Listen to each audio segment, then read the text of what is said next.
Setting a user's account to have the least number of privileges is a foundation in IT security.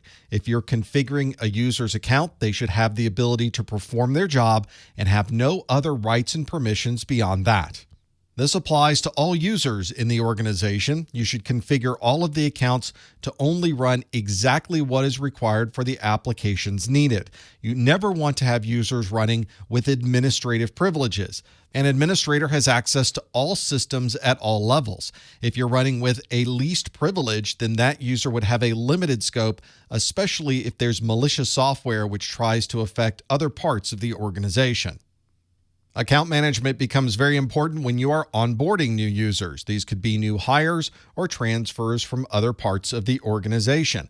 There are usually internal IT agreements that need to be signed. These could be part of your employee handbook, or they could be a formal acceptable use policy that everyone has to read and agree to. The IT department will then create the accounts, and they'll confirm that the user is provided with exactly the right permissions and access by adding them to the proper groups. And the new user may be assigned a workstation, a laptop, a tablet, and any other hardware that may be required to perform their job.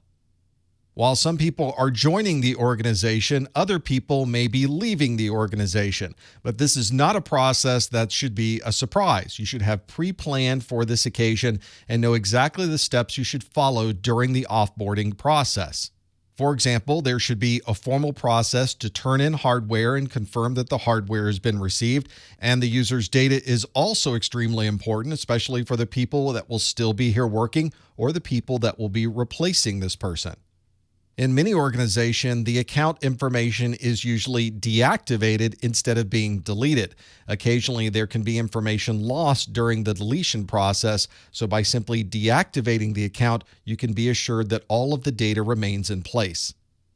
You've spent a lot of time creating formal policies and making sure that people agree to use those formal policies when they're part of the network. One way to be assured that they're following those policies is to perform routine audits. Although you may have already set up all of these accounts and all of these permissions initially, it's remarkable how things can change over time. So by performing audits, you can be assured that everything is exactly the way it was designed to run from the very beginning. Many types of these scheduled audits can even be automated, so the process can be done without any type of user intervention, and you can simply receive a list of alerts or a list of logs that shows you issues that may need to be resolved. One type of auditing is a permission auditing. You want to be sure that every user has exactly the correct permissions they need for their particular role. For example, there may be people that have been provided administrator access that really do not need to have administrator access on your network. And usually this is a process where you can schedule a recertification of this. This is where you will be continually auditing the user's permissions to make sure that they're only able to access the information they need. You might also perform usage auditing to find out exactly how your resources are being used. How are people storing information and where are they storing those files? Are the systems and applications that are in use configured to be secure? You might also want to perform audits to check on what's happening during the day. Implementing time of day restrictions can be a good way to provide security. For example, no one needs to be in a particular location in a lab at 3 in the morning performing any type of functions. And if someone is in the lab at 3 in the morning, that may be something that you need to be aware of. Every user is generally assigned a standard username. This should be a unique name, something that doesn't conflict with anyone else in the organization, and this person should use the same username across all of the systems that they would ever authenticate to. Your naming convention should also be consistent. If you use first name, middle initial, and last name for one person, it should be that way for everyone's username. And to avoid any type of future conflicts, you want to be sure to avoid describing any role or status in a person's username because these could change over time. The naming convention should also require a persistent username. The username that you get on your first day in the organization should be exactly the same username that you're using at the end of the organization. You don't want someone's username changing sometime during the duration of employment. And the username should be memorable, should be something that the user can easily remember. This doesn't necessarily mean that it is a recognizable username. Some organizations will use an employee ID number, which is something that's very memorable for the user, but something that's difficult to recognize if a third party was to see that username.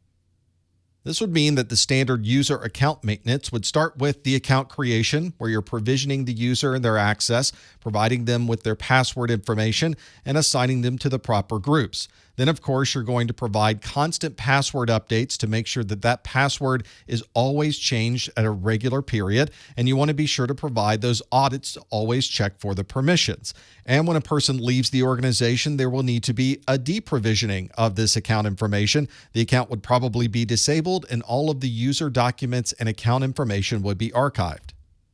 Another standard part of account maintenance is providing the right permissions for a user, and these permissions can change over time. Often users are added to a particular user group. That user group is assigned permissions, so it makes it easy as you add users to the group, they naturally will use those particular permissions.